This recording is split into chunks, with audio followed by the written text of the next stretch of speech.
So, welcome everybody. We're really excited to get things kicked off today. We're going to be learning a little bit more about recruiting and retaining volunteers and finding funders with Brad. We're super excited to have him. A little bit about me. So, I'm Samantha. I'm with Civic Champs. I'm on our customer success team. My background has primarily included leveraging technology for community impact.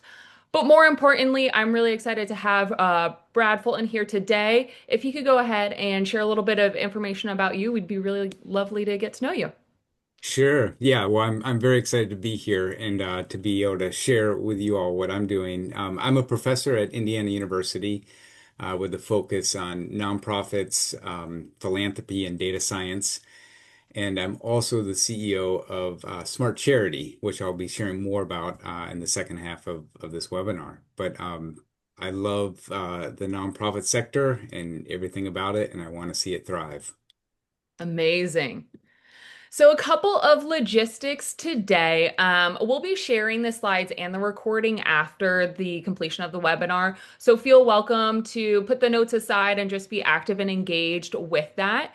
The presentation itself will The presentation itself will be about 30 to 40 minutes, and we will have a Q&A following it. I'll be monitoring the chat actively as Brad goes through the presentation, so please do drop in any questions that you have as we'll be able to answer them during it. And if there's anything that we don't get to during the presentation, I'll be sure to raise them during the Q&A. And so, before we get into things, just a quick overview of Civic Champs. So, we've been around for 7 years now, where we support nonprofits in terms of volunteer management to help with recruiting, onboarding, scheduling, engaging, retaining, and reporting. The goal here is to really help people recover their time back to make each step easy. So, if you're interested in learning more, you could take a look at Capterra, where we've been voted best value and best ease of use. And then here's just a little bit of imagery about Civic Champs if you're not familiar with our platform. And if you do have any questions about sort of what we do and how we engage with nonprofits, I'd be happy to talk with you. My contact information will be at the end here. And then with that, I'm gonna let Brad take it over because he has way more fun things to talk about. Great. Thank you, Samantha. You're Let welcome. me share.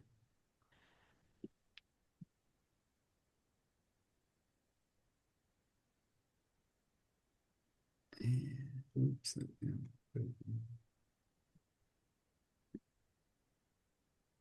And then Brad, we're gonna want to see that full. Yep, I'm working on that part. Let's see. Let me No do. worries.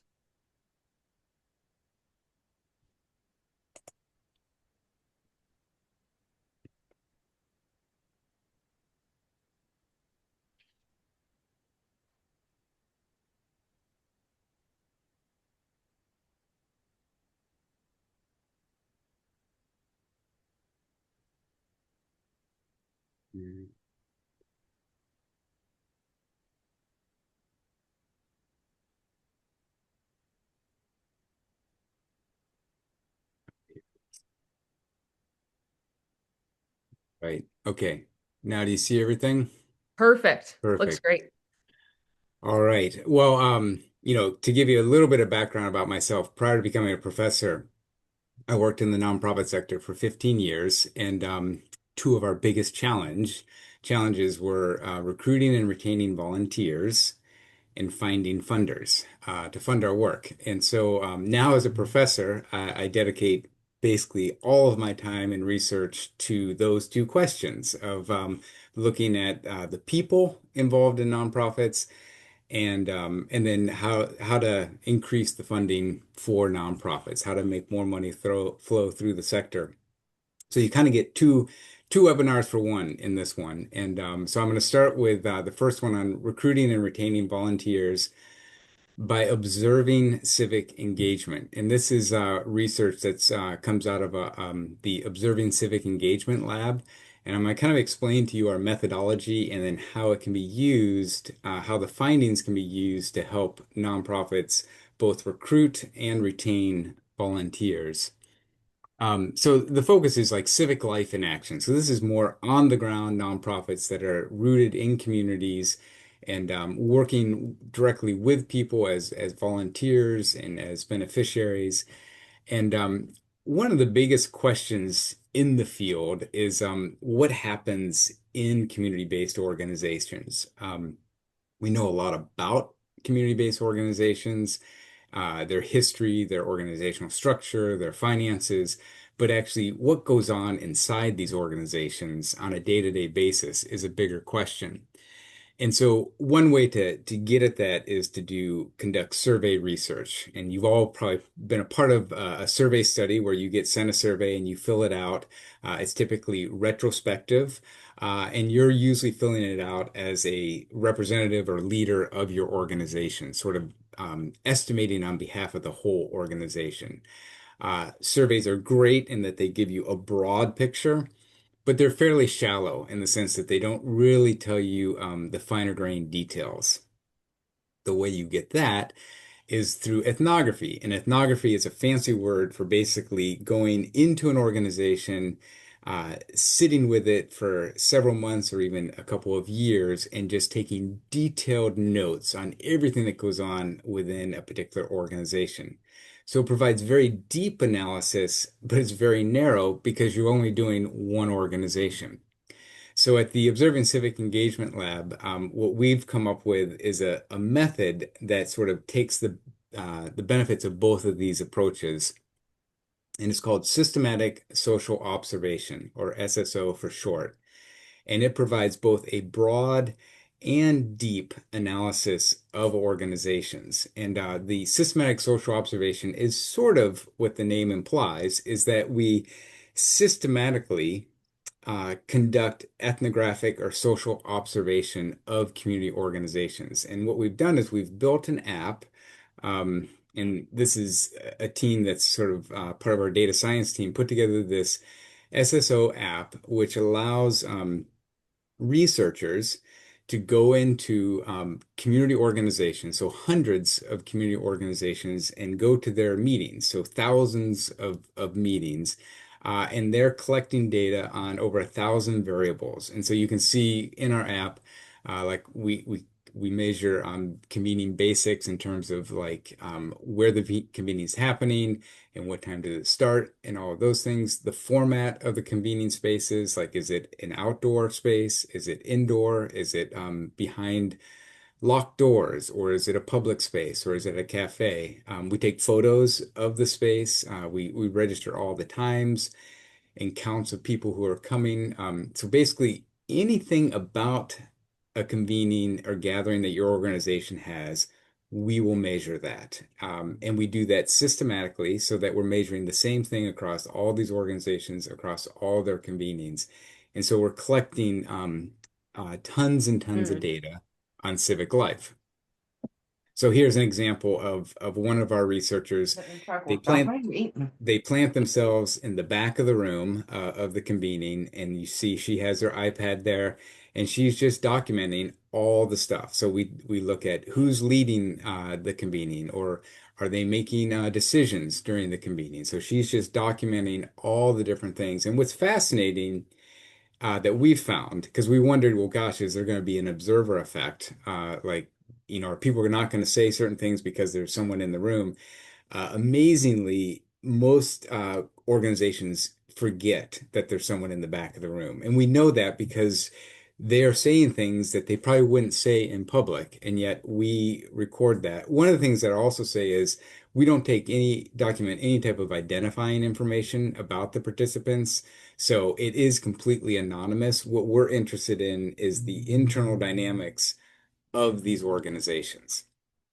So you're truly in the room where it happens versus surveys, which are retrospective and based on one person's perspective of the convening. So right now, our lab is operating in four different communities. So we're in Kootenai County, Idaho, Dubuque, Iowa, Bloomington, Indiana, and the Adirondack region of New York. In Bloomington, we're observing about 50 organizations and then 30 in the other communities. And in total, it's over like 4,000 observations that we've collected data on. And one of the things that we're interested when we pick a site or a community to start observing is what is the civic infrastructure of that community. So, like in Bloomington, we're observing 50 organizations, but it has over 600 community-based nonprofits. And we want to get a sense of, well, first of all, how representative are the organizations that we're observing? What's their geographic distribution and locations? And also, not only where are the nonprofits located, but also where do they meet? So, where are the convening locations where they actually gather people together for the purposes of the organization and seeing if there's variation or even relationships between the things that we're measuring at the convening and where the convening is located. Um, so again, we have about 150 organizations in our sample, and currently we've observed over 4,000 observations. And some of these include like this is a Habitat for Humanity uh, convening where they're actually at a work site and it's a all day long. And so again, we would have an observer sit there the entire day and collect data on who shows up, what things are talked about, what decisions are made, who's leading. Um, Another one is this is the Ice Festival in the Adirondacks, and this was a collaboration of multiple community organizations. And again, even in below freezing weather, our observers are sitting out there collecting data on who's participating. Um, we take scrupulous counts. So, like this is an example where there is over 100 participants, and the way that we count that is we have little clickers that actually count how many people show up. And so we're very rigorous in our methodology in collecting data. This is another example of a convening that's more fitness oriented. And then this is another one where it's a potluck convening. So again, if two or more people of the organization are meeting together, one of our observers will be present. And so the idea is to collect data on all types of civic life within the community, within that's generated by these organizations. So that gives you a sense of sort of our method and our approach and how it relates to recruiting and retaining volunteers.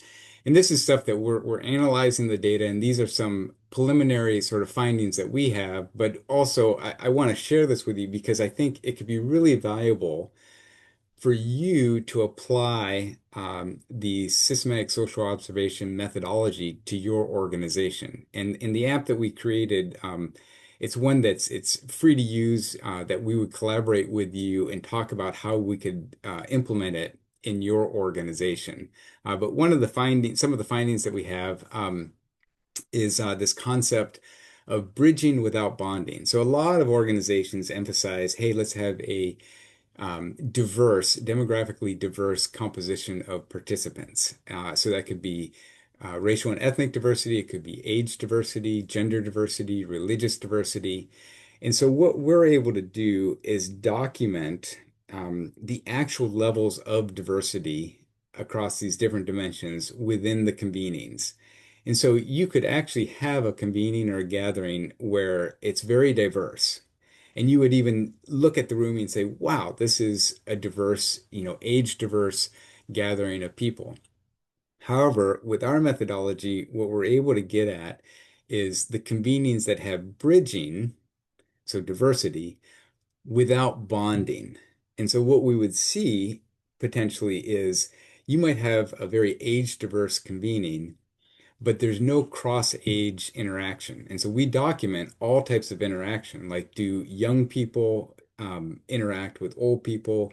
Do people of a different race interact with each other? And what type of actually bonding activities or collective rituals take place within the convening? And so what we find is convenings might have bridging, but if they don't also have bonding, like actually interaction and connection across differences, um, they are less benefiting from having a diverse gathering and sort of all the things that would come with recruiting and retaining volunteers that occur through members feeling bonded to each other in a sense of social cohesion. Another one that's semi-related is what we call handshakes and hugs. So we document any type of physical contact that participants have with each other. And one of the two fun ones that we find interesting is handshakes. Like, do they shake hands or do they hug? And we're in the process of sort of analyzing characteristics. So there's some organizations where there's basically no physical interaction. Then there's some that shake hands when they see each other. And then there's others where they hug. And we haven't fully analyzed the data, but our hypothesis is that the organizations that hug are going to have greater retention of volunteers and participants than those that just shake hands or have no interaction.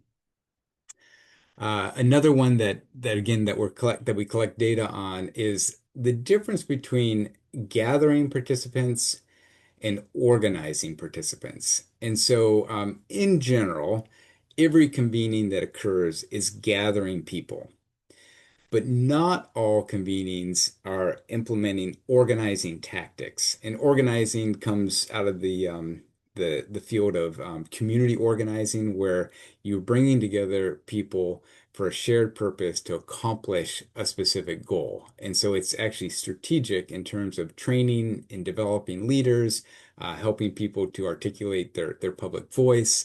And it's a not just assembling people, but it's actually using that gathering to train up leaders and to develop leaders. And so what we're seeing is that organizations that simply gather and they maybe have just one leader who kind of leads the whole thing, and there's not much participant engagement, involvement, and contribution, are going to have less recruitment and retention of volunteers than organizations that when they gather, they implement these organizing tactics that are designed to develop and strengthen not only the organization, but the participants.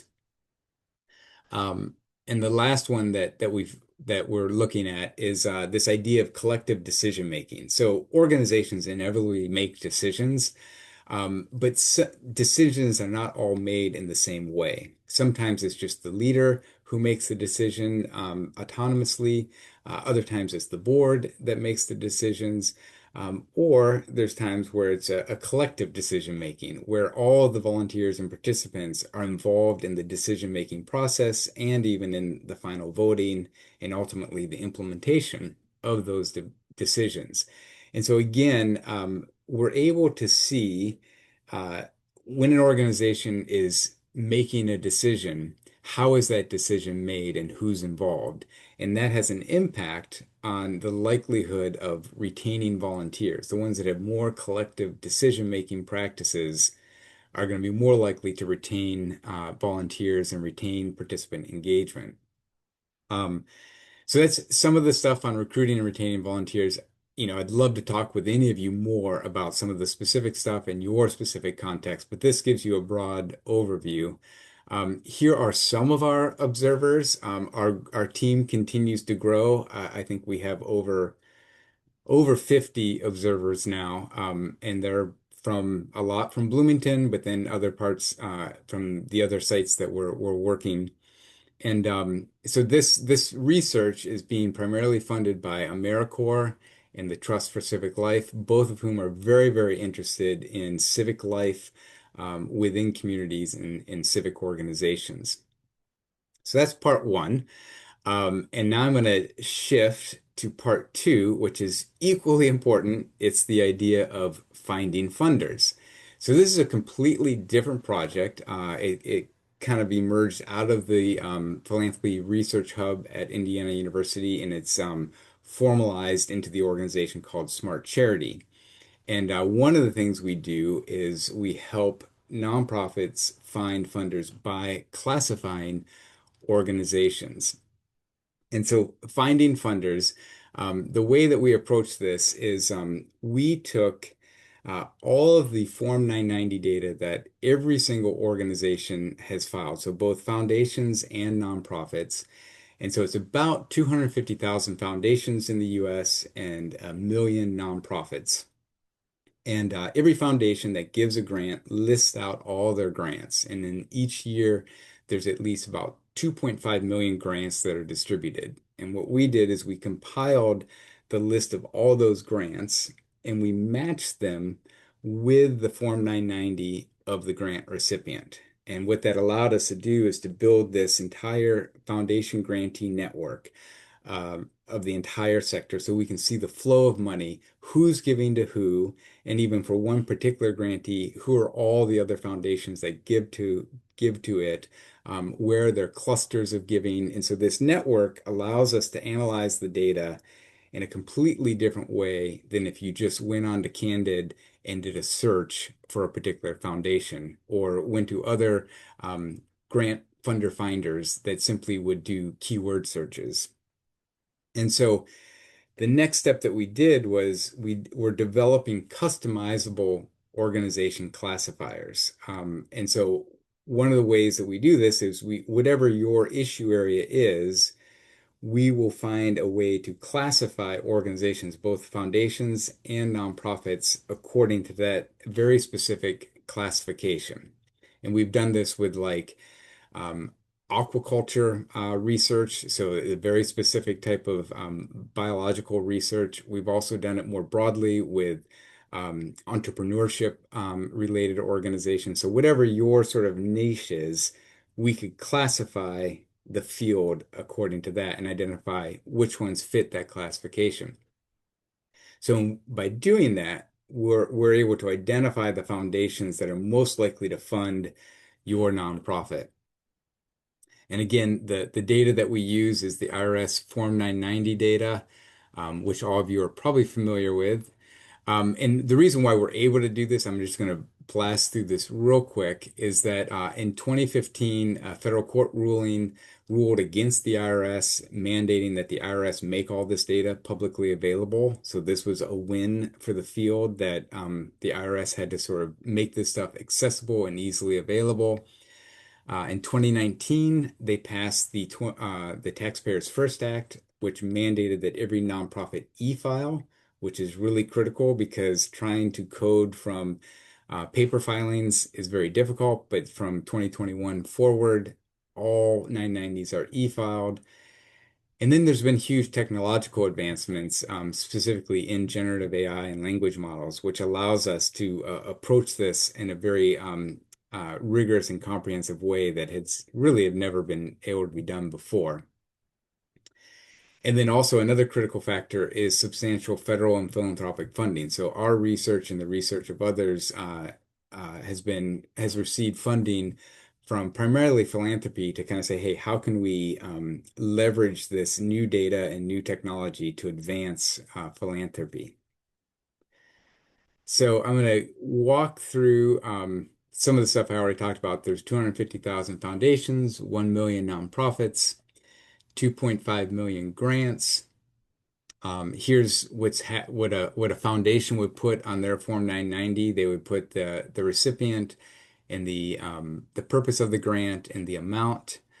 And so how we use that to develop customizable organization classifiers is we classify organizations by their activity. So what do they actually do? Like what's their core activity or activities? And also by their identity. So organizations both have activities and identities. Identity could be things like a focus on a particular faith tradition, like a faith identity, or the identity could be veteran related, or it could be LGBTQ, like things that are characteristics of the population that they're serving. And then the activity might be providing housing or providing mental health care. So we can classify organizations along both those dimensions and find intersections. So to give you an example, we'll look at classifying entrepreneurial activity. So these are organizations that are engaged in entrepreneurial or support entrepreneurial activity. And the way we define entrepreneurial or E-related activity is by analyzing the Form 990 text to identify E-related activity. And we look specifically at the organization's mission statement, its grant purposes, and program descriptions. And so again, we pull all of our data from the Form 990. So here's an example of Fuse Hub, which would be the name of the organization. And then in part one, we have the mission. And so you can see that they do technological commercialization, innovative solutions, business growth. And these would be fed into our language models and would sort of be flagged by our models as being entrepreneurial related. Some of these key terms and even the associated synonyms with these terms. In the same way, we look at the grant purposes. So if you look at, um, let's see, so the fourth column there is the purpose of the grant or contribution. So we pull out all of the grant purposes that foundations list on their Form 990. We also pull in all of the data on program descriptions that are reported by both foundations and nonprofits. So we have just an overabundance of textual data that we can actually use to train our models to classify organizations in a very, very precise way. And so specifically, we're using large language models. So, and I want to clarify, like people say, oh, you're using AI.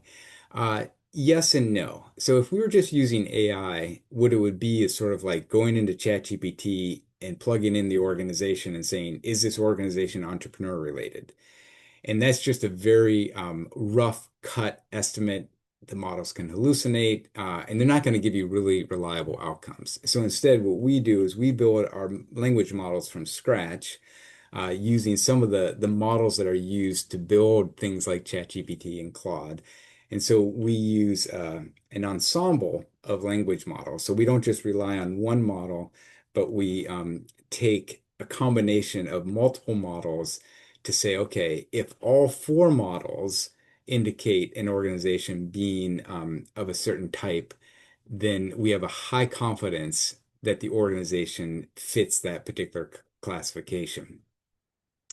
So then, after we've classified and identified all of the organizations that are entrepreneur related, we want to find the foundations that are most likely to fund your nonprofit. And in this case, once let's just say your nonprofit is entrepreneur related, we would find funders that are entrepreneurship funders. So a foundation is entrepreneur related if it has an E-related mission, gave a grant with an E-related purpose, or gave a grant to a nonprofit that has an E-related mission. So there's three different ways that let's just say a funder didn't list its mission.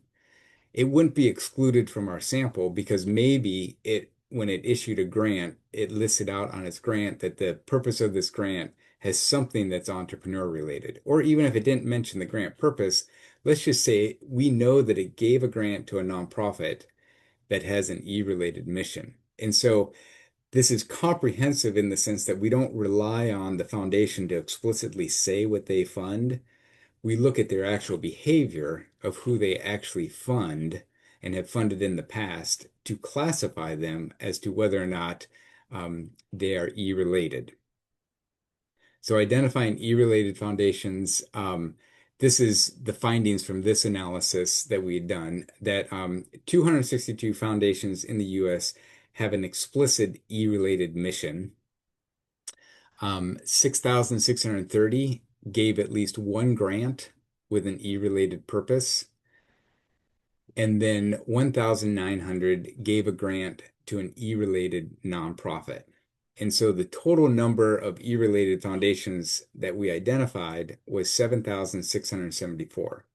Now, on one level, you might say, well, gosh, that number seems kind of low. There's 250,000 foundations, and only 7,600 gave are E-related. On the flip side, if you're an E-related nonprofit, here is a list of 7,000 foundations that are funding E-related activities. And that's a big list. In fact, it's too big of a list. Like you'd be overwhelmed by that. And so what we've done is we take this then and say, okay, how can we filter this down into like the funders that are most likely to fund your organization? In this case, if you're an E-related um, nonprofit. So one of the dashboards that we've created, I'm just going to kind of walk you through pretty quickly of what that entails. And so we put it on a map. These are all the foundations in the US that fund entrepreneurial activity. The number, as we mentioned, is 7,674.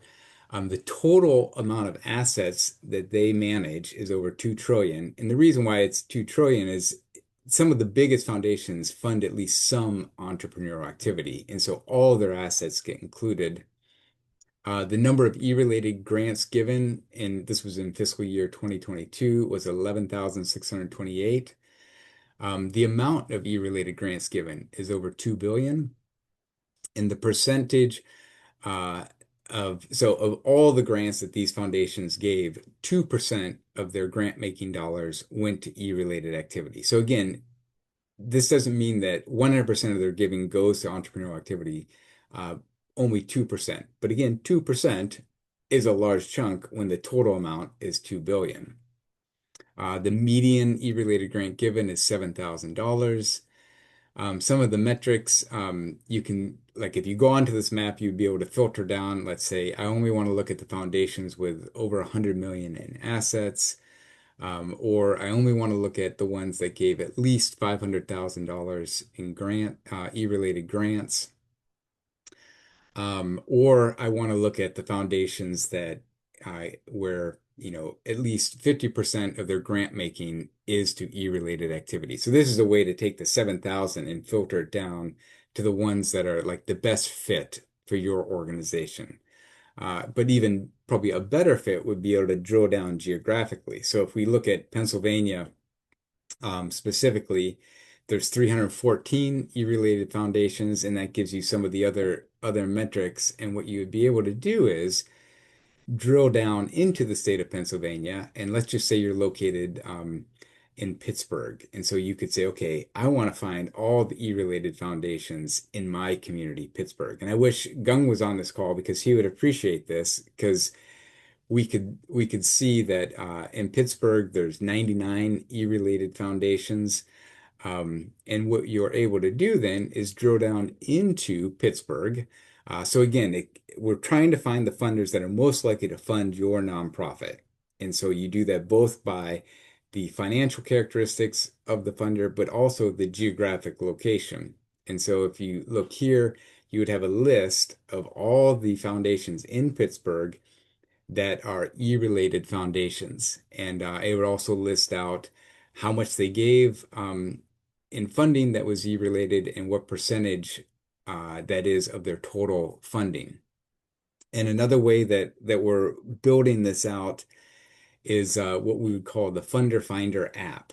And so this is what we did for the aquaculture company Cornix, where they wanted to find all the funders that fund specifically aquaculture and aquaculture related research. And so for them, we identified 2,780 foundations. And what they can then do is filter in through using an app. So one approach is to use a map in the dashboard there or the Funder Finder app. Now, I will say these were large organizations that we did this research for. And so it's not really accessible if you're a smaller nonprofit. We're working on an economic model that will allow like mass use. But right now, this is developed for larger nonprofits that have a fund development team. And eventually, we can expand this to make it available to a larger market. And I want to introduce this is our data, a part of our data science team at Smart Charity, and some alumni. But they're the ones sort of the brains behind building the language models, doing all the data ingestion and engineering and manipulation and wrangling. It's a ton of work because it's not only financial data, but it's all the textual data and it's building all the models and building all the dashboards. So really, they are the heart behind what we're doing with Smart Charity and helping to advance philanthropy in the field.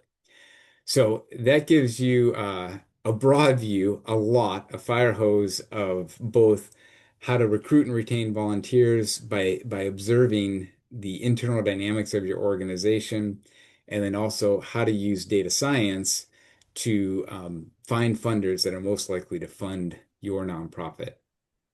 Thank you. Amazing, Brad. Thank you so much for that. That was so helpful.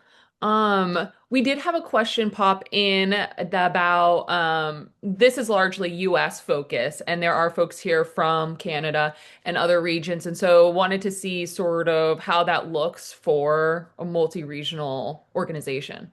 Yeah, so the observing civic engagement component, part one, is something obviously that could be applied broadly to any organization anywhere in the world. Hmm. And then the part two, we rely solely on U.S. Form 990 data. However, we do look at how much of the grant funding goes outside the US. And so if someone is from Canada, it could be partially beneficial for them to know, okay, who are all the US based funders that send grant dollars to Canada or whatever other parts of the country you're working in.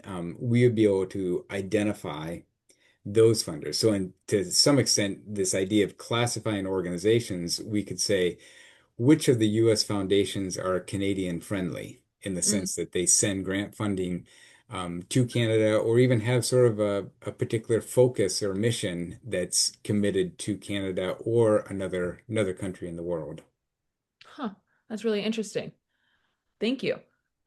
We do, you're more than welcome to drop any other questions inside the chat and we'd be happy to go over them. Um, I had a question about sort of the organizations that you currently work with in your nonprofits. What classifications or identities do you primarily work with, and sort of where do you see other industries growing into? Well, so I mean, it's across the board, and I think it's really, really critical because if you, I'll say, go on to like a generic site like Candid or something, they will just give you generic codes like arts, education, health. We will do a much more precise focused match. So it could be veterans and it could be specifically veterans and mental health. Mm-hmm. So, and I think that's just important because if we gave you all the health related non foundations, that fund health, that's going to be several thousand, and that's not going to be helpful because Mm-hmm. who knows what types of health they fund. But if you can really narrow it and get it into a precise way, so really, we with the approach we take with language models and building customized models, we would actually start with you and say, okay, what is your organization's focus and interest? So even with Cornix, which does aquaculture, which is a very niche thing, we could build the model from the ground up versus sort of coming in and saying, okay, here's what we classify. Instead, we say, what do you do? And we will build a model that's customized to your focus area. Mm. Oh, that's really neat. Well, that was my main question, is sort of where you see this going. If does anybody else have any questions that they either want to jump off of mute or put inside the chat here? We'll give it a couple of minutes. Otherwise, what I'm gonna do is, like I said, we'll share this recording in the slide deck and then include in this follow-up email all of Brad's contact information so that as you do have more questions and want to explore sort of what Smart Charity can do for you, you're more than welcome to connect with Brad. Did you have anything else to share? No, I mean, I would definitely be interested in knowing, like, we learn with both these projects, we learn by what's happening on the ground. And so I don't know exactly who all is on this call, but I would definitely encourage you to reach out to me and wherever you are in the country or in the world and whatever your use case is, if this resonates with you both on sort of the documenting the internal dynamics of your organization or on kind of taking a more advanced approach to fund development that's more strategic and more focused, we would definitely be interested in talking with you because that's how we become more effective in what we're doing. Like, in a sense, we like tough cases. We like people who say, well, there's no one who funds what we do. And we take that as a challenge.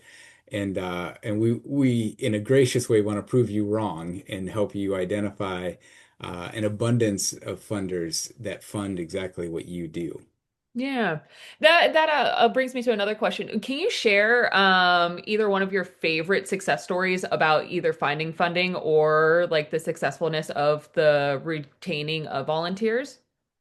Yeah, I mean, so one of the studies that we've done is with the Appalachian Funders Network. So historically, the Central App region of the U.S.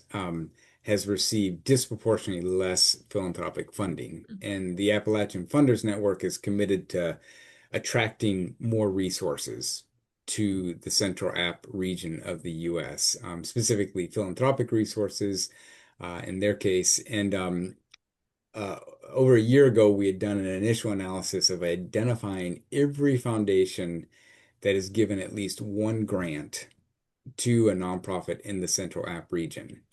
And what they were able to do then with that list of foundations is not only look at the foundations that gave at least one grant, but find the ones that gave multiple grants in large amounts and kind of Hmm. saying, hey, we're an organized entity that's collectively committed to the region. And so they use that list to attract more people to come in and formally join their network. So prior to this, those foundations were out there and funding organizations in Central App, but disconnected to any type of organized community. And so Appalachian Funders Network was able to identify who those foundations are and bring them into the fold of like, hey, there's other foundations out there that are doing exactly what you're doing and committed to this region, and let's collectively work together. So we're doing similar things with like the Black Belt region, and trying to promote more funding being redirected to the regions that receive the least amount of funding. Oh, that's interesting. Oh, I really like that. Well, we don't have any more questions pop on in. I'm sure that I'll be in touch to prick more on your brain. But for the folks that are on here today, I have two asks of you. Is one, I'm going to include also our feedback form. So if there is any feedback that you could give us, that would be amazing. And then the second one is if you think that you have a challenge for Brad to reach out, because I would love to hear a little bit more about these unique use cases and sort of see how that can unfold. That'd be great. Otherwise, thank you everybody for your time. And Brad, like that was incredible to learn more about, and I really appreciate you taking the time and sharing it with us today.